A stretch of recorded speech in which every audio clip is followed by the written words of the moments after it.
স্থানীয় সময় মঙ্গলবার ফের একবার জাতিসংঘের শিক্ষা, বিজ্ঞান ও সংস্কৃতি বিষয়ক সংস্থা ইউনেস্কো থেকে যুক্তরাষ্ট্রকে সরিয়ে নেন মার্কিন প্রেসিডেন্ট ডোনাল্ড ট্রাম্প। তবে এ বিষয়ে সিদ্ধান্ত নিলেও যুক্তরাষ্ট্রের প্রত্যাহার আনুষ্ঠানিকভাবে কার্যকর হবে 2026 সালের 31 ডিসেম্বর। এক বিবৃতিতে এ তথ্য জানায় বার্তা সংস্থা রয়টার্স। এর আগে প্রেসিডেন্ট ডোনাল্ড ট্রাম্প 2017 সালে তার মেয়াদে ইউনেস্কো থেকে যুক্তরাষ্ট্রকে প্রত্যাহারের নির্দেশ দিয়েছিলেন। পরে জো বাইডেনের শাসনামলে যুক্তরাষ্ট্র পুনরায় সদস্যপদ ফিরে পায়।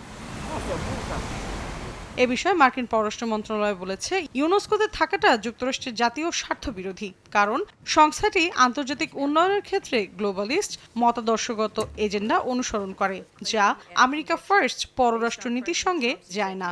UNESCO's decision to admit the quote state of Palestine end quote ফিলিস্তিনকে রাষ্ট্র হিসেবে স্বীকৃতি দিতে গিয়ে ইউনেস্কো যুক্তরাষ্ট্র ও ইসরায়েল বিরোধী প্রচারণা উস্কে দিচ্ছে। এটি মার্কিন নীতির পরিপন্থী। Israel rhetoric within the organization.